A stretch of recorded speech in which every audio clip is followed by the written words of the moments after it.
శ్రీ గణేశాయ నమః. శ్రీ సరస్వత్యై నమః. శ్రీ గురుభ్యో నమః. ఓం శ్రీ కృష్ణాయ పరమాత్మనే నమః. అందరికీ నమస్కారం అండి. భగవద్గీతలో 6వ అధ్యాయం ఆత్మ సంయమ యోగం చెప్పుకుంటున్నాము. కిందటి భాగంలో 36వ శ్లోకం వరకు పూర్తి చేసుకున్నాము. ఇప్పుడు ఇవాల్టి భాగంలో 37, 38, 39 మూడు శ్లోకాలు వివరించుకుందాము. 34వ శ్లోకంలో అర్జునుడు అన్నట్టు మనస్సు చాలా చంచలమైనది, దాన్ని లొంగదీసుకోవడం చాలా కష్టమని అనడంలో సందేహమే లేదని భగవానుడు ఒప్పుకున్నారు.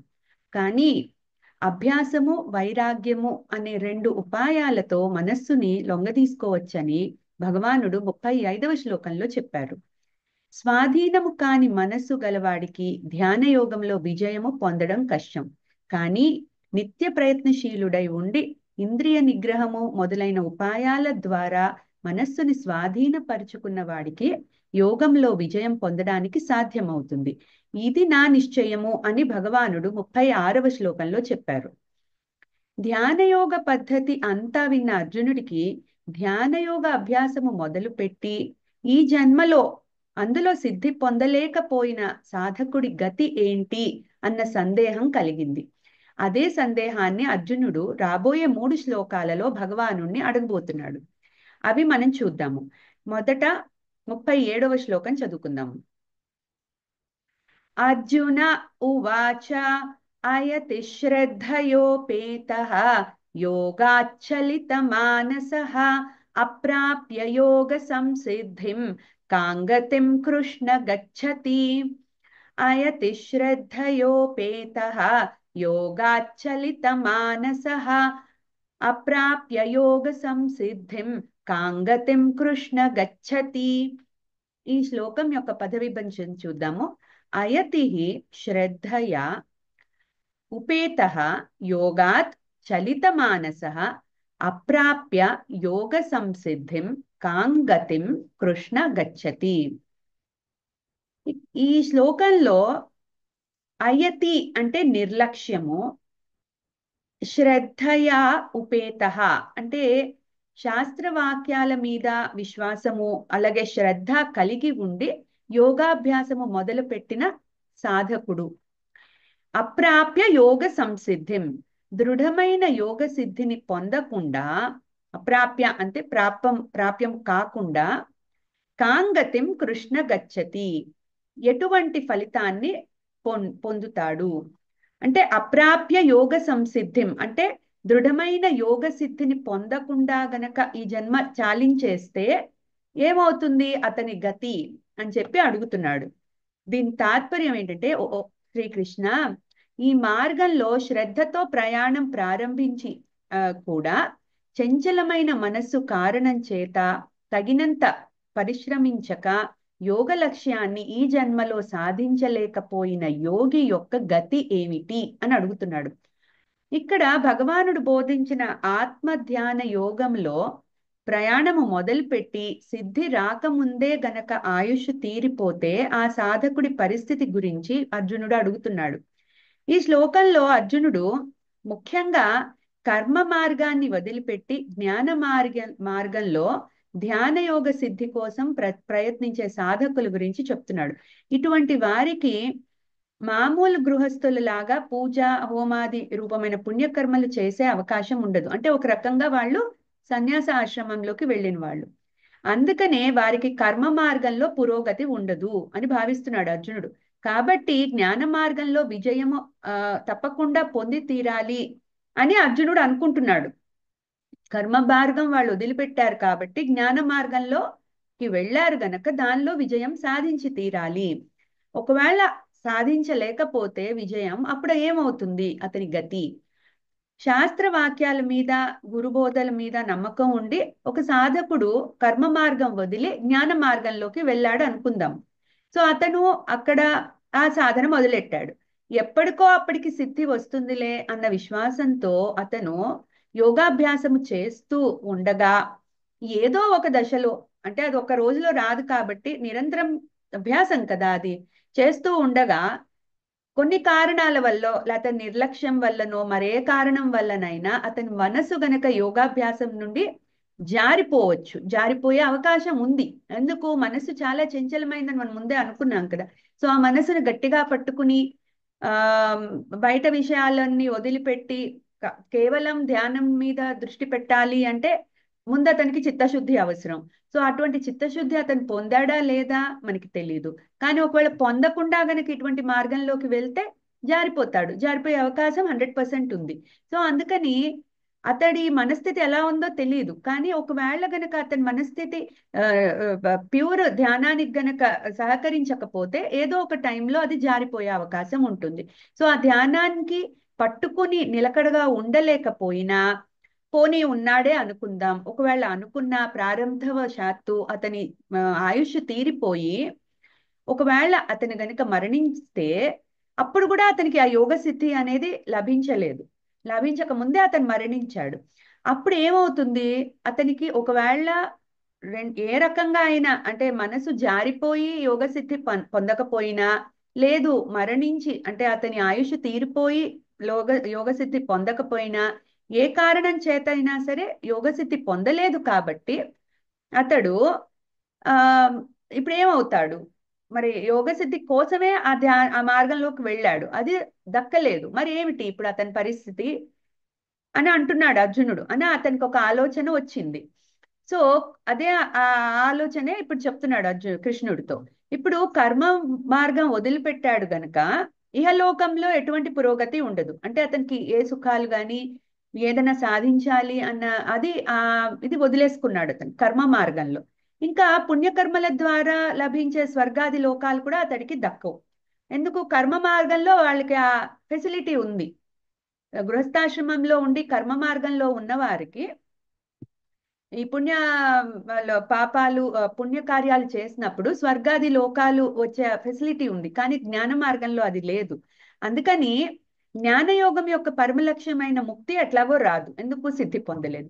సో అటువంటి సాధకుడి గతి ఏంటి? అతనికి ఇది దొరకలేదు, అది దొరకలేదు. సో అతను ఎటు కాకుండా చెడిపోయాడా?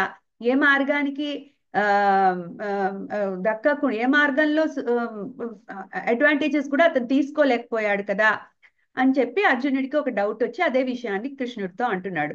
సో అతడికి ఉత్తమ లోకాలు లభించవు, యోగ సిద్ధి పూర్తిగా లభించలేదు గనక మళ్ళీ జన్మలో ఆ సాధకుడు సున్నా నుంచే అంటే అతని ఇప్పటిదాకా చేసిందంతా పోయిందా? అతను కూడబెట్టుకున్న ఆ యోగ మార్గంలో అతను కూడబెట్టుకున్న లెవెల్ ఏదైతే ఉందో అదంతా కూడా పోయిందా? మళ్ళీ సున్నా నుంచి స్టార్ట్ చేయాలా? అతని పరిస్థితి ఏమిటి అని అడుగుతున్నాడు ఇప్పుడు అర్జునుడు. సో ఈ క్వశ్చన్ లో ఏంటంటే మెయిన్ గా ఒకవేళ కనుక జ్ఞాన మార్గంలోకి వెళ్ళి ఫెయిల్ అయితే ఇంకా మళ్ళీ అట్టడుగు నుంచి స్టార్ట్ చేయాలా అతని యోగ సాధన అని చెప్పి అర్జునుడి డౌట్. ఎందుకు? కర్మ మార్గంని వదులుకున్నాడు కాబట్టి, జ్ఞాన మార్గంలో విజయం సాధించలేదు కాబట్టి మళ్ళీ అట్టడుగు నుంచి రావాలా అనేది అర్జునుడి డౌట్. సో వచ్చే 2 శ్లోకాల్లో కూడా అదే కంటిన్యూ చేస్తున్నాడు. మనం 38వ శ్లోకం చదువుకుందాం. కచ్చిన్నో భయ విభ్రష్టః ఛిన్నాభ్రమివ నశ్యతి అప్రతిష్ఠో మహాబాహో విమూఢో బ్రహ్మణః పథి. కచ్చిన్నో భయ విభ్రష్టః ఛిన్నాభ్రమివ నశ్యతి అప్రతిష్ఠో మహాబాహో విమూఢో బ్రహ్మణః పథి. ఈ శ్లోకం యొక్క పద విభజన చూద్దాం. కచ్చిత్ న ఉభయ విభ్రష్టః ఛిన్న అభ్రం ఇవ నశ్యతి అప్రతిష్ఠః మహాబాహో విమూఢః బ్రహ్మణః పథి. ఇప్పుడు ఇక్కడ ఆయన ఏమంటున్నాడంటే మహాబాహో అంటే కృష్ణుడిని మహాబాహో అని సంబోధిస్తున్నాడు ఇక్కడ. అంటే ఓ మహాబాహులు కల్ల కృష్ణ బ్రహ్మణ పథి పరబ్రహ్మ సిద్ధి యొక్క మార్గంలో అంటే జ్ఞాన మార్గంలో విమూఢ చెడిపోయిన వాడు అంటే సిద్ధి పొందకుండా ఈ లైఫ్ అయినా సాగి ఎండ్ అయిపోయింది, లేకపోతే వదిలేశాడు దాన్ని ఆ యోగాన్ని. సో ఈ 2 ఏ విధంగా అయినా కూడా విమూఢ చెడిపోయిన వాడు, ఏది జ్ఞాన మార్గంలో చెడిపోయిన వాడు, ఉభయ విభ్రష్ట రెండింటి నుంచి జారిపోయిన వాడే. ఇక్కడ 2 అంటే కర్మ మార్గము జ్ఞాన మార్గము. కర్మ మార్గం తనే వదులుకున్నాడు, అందుకని జ్ఞాన మార్గంలోకి వచ్చాడు, అది వదులుకున్నాడు, ఇది వదులుకున్నాడు, ఎందులోనూ అతనికి సక్సెస్ రాలా. సో అప్రతిష్ట, ఎక్కడా చోటు లేనివాడే, చిన్న అభ్రం ఇవ, అంటే చెదిరిపోయిన మేఘము వలె. ఇక్కడ అభ్రం అంటే ఆ మేఘం, మేఘంతో ఉపమానం అన్నమాట. నశ్యతి కచ్చిత్, చెడిపోడా. ఇక్కడ ఏమంటున్నాడంటే, ఈ శ్లోకం యొక్క తాత్పర్యం చూద్దాం. ఓ కృష్ణ, యోగ మార్గం నుండి దారి తప్పిపోయిన వ్యక్తి భౌతిక మరియు ఆధ్యాత్మిక విజయాల రెండింటి నుండి భ్రష్టుడైపోడా. అతడు విడిపోయి చెదిరిన మేఘం వలె ఉభయ భ్రష్టుడై ఎటూ కాకుండా పోడా అని చెప్పి అడుగుతున్నాడు. అంటే ఇక్కడ అర్జునుడు కర్మ మార్గము వదిలి మోక్షకాంక్షతో జ్ఞాన మార్గాన్ని పట్టుకున్న ఒక సాధకుడు గనక ధ్యాన మార్గంలో ముందుకు సాగలేకపోతే ఇటు కర్మ మార్గము దక్కదు, అటు జ్ఞాన మార్గము దక్కదు అని అనుకుంటున్నాడు. ఇహలోకంలో ఏమీ సుఖాలు గాని ఏమీ అనుభవించలేడు. అలాగే పరలోకంలో ఇక్కడేమి పుణ్యకార్యాలు చేయలేదు కాబట్టి పరలోకంలో కూడా అతనికి సుఖాలు ఏమీ రావు. స్వర్గము దక్కదు, అంటే కర్మ మార్గం నుంచి వచ్చే స్వర్గాది లోకాలు ఏవీ దక్కవు. అట్లాగే మోక్షం ఎలాగో దక్కలేదు. ఇంకా అతడు అన్ని విధాలా ఉభయభ్రష్టుడైపోతాడా? అతడికి ఏ సాధనా మార్గంలోనూ ఇంకా ఆశ్రయం లేదా? అప్పుడు అతడి గతి ఏంటి అన్న అనుమానాన్ని వ్యక్తం చేస్తున్నాడు ఈ శ్లోకంలో. ఇక్కడ ఉపమానం మబ్బుతో ఇస్తున్నాడు. అంటే ఇతడు ఎట్లా అయితే ఒక మబ్బు, ఫుల్గా నీరు ఉన్న మబ్బు గనక ఒక పెద్ద వేడి గాలి తగిలి అది గనక ముక్కలైపోయి ఎట్లా అయితే విడిపోయి పడిపోతుందో, లేకపోతే ఫుల్గా నిండిపోయినది ఇంకో మబ్బు తగిలినప్పుడు వర్షం అయి కింద పడిపోతుందో, అలాంటప్పుడు ఆ మబ్బు మబ్బుగా ఉండదు. సో ఇక్కడ ఆయన మబ్బు, అటువంటి మబ్బుతో పోలుస్తున్నాడు ఈ సాధకుణ్ణి. అంటే ఎటూ కాకుండా చెల్లా చెదురైపోతాడా ఇప్పుడు? అటు కర్మ మార్గానికి దూరం అయిపోయాడు, ఇటు జ్ఞాన మార్గంలో కూడా అతనికి విజయం రాలేదు. సో ఇప్పుడు అతని పరిస్థితి ఏమిటి అంటే ఆ ఇంకా మళ్ళీ ఆ స్టార్టింగ్ నుంచి అతను మొదలు పెట్టాలా? అతని అభ్యాసము, అతని యోగ సాధన ఇవన్నీ కూడా ఏ లెవెల్లో ఉంటాయి అని చెప్పి అడుగుతున్నాడు.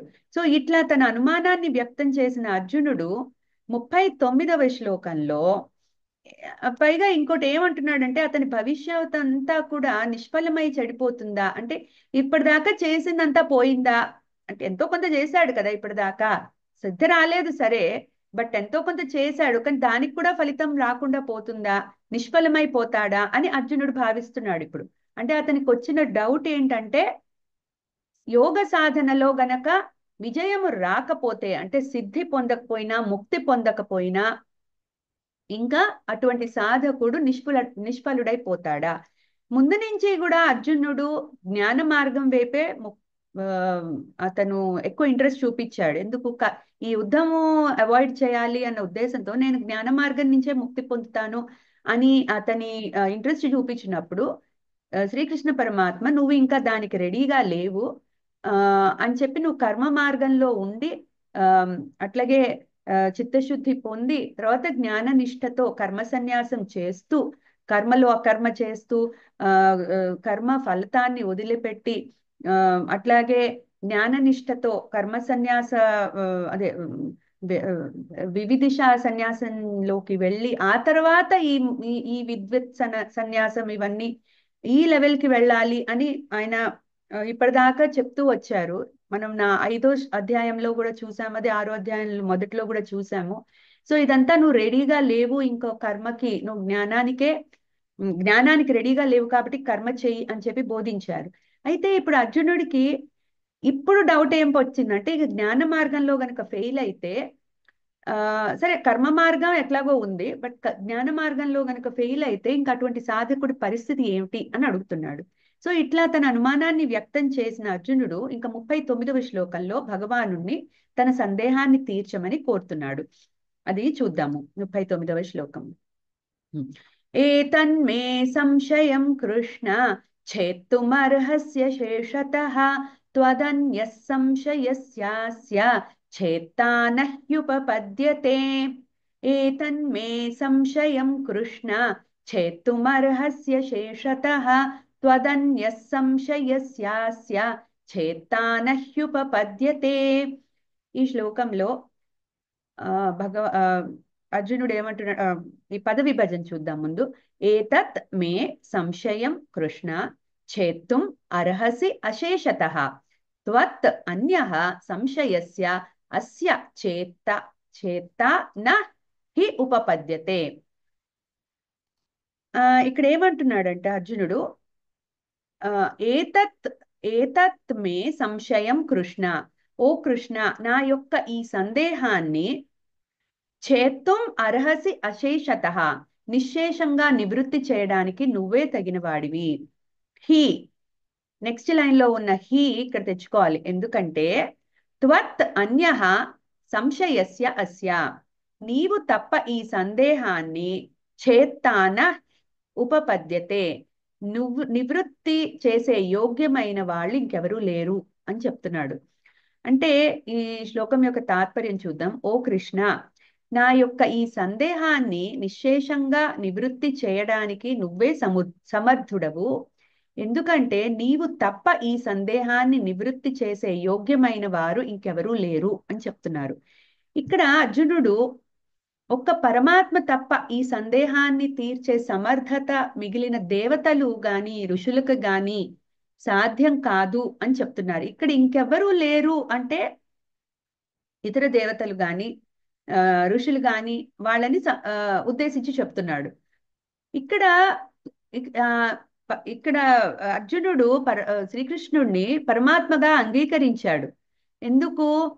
4వ అధ్యాయంలో ఆయన మొదటి శ్లోకంలోనే చెప్పారు, ఈ ఆ ఈ కర్మ అదే ఈ బ్రహ్మ విద్యని నేను ముందు ఆది సృష్టి మొదట్లో సూర్యుడికి నేనే స్వయంగా ఉపదేశించాను అని చెప్పినది ఇప్పుడు అర్జునుడికి గుర్తుంది. సో ఇప్పుడు ఈ బ్రహ్మ విద్య ఈయనే ఆయనకి చెప్పాడంటే, సో ఈయన పరమాత్మ కదా, మరి కృష్ణుడు తన ఎదురుకుండా ఉన్న కృష్ణుడు పరమాత్మ. సో ఇటువంటి క్లిష్టమైన ఈ సందేహాన్ని పరమాత్మ తప్ప ఇంకెవరూ తీర్చలేరు అని చెప్పి అర్జునుడు భావిస్తున్నాడు. అందుకని ఆ ఏమంటున్నాడు, ఈ క్లిష్టమైన సందేహాన్ని కేవలం పరమాత్మ తప్ప ఇతర దేవతలు గాని ఋషులు గాని ఎవరూ కూడా తీర్చలేరు అని చెప్పి ఇక్కడ అర్జునుడు కృష్ణుడితో ప్రకటిస్తున్నాడు. పైగా అర్జునుడు ఏంటి, శ్రీకృష్ణుడికి శరణాగతి చేసి నాకు ఏది సరైన మార్గమో నిర్దేశించు అని చెప్పాడు 2వ అధ్యాయంలో. సో అలా చెప్పినప్పుడు ఇప్పుడు శ్రీకృష్ణుడు చెప్పే ప్రతి మాట కూడా ఆయనకి ఉపదేశంలాగా స్వీకరిస్తున్నాడు. మధ్య మధ్యలో డౌట్లు అడిగాడు, కానీ అది అతను ఆ సందేహాలను నివృత్తి చేసుకుని శ్రీకృష్ణుడు బోధించే ఈ ఏదైతే బ్రహ్మ విద్య ఉందో దాన్ని కంప్లీట్ గా తీసుకోవడానికి అతను రెడీ అవుతున్నాడు.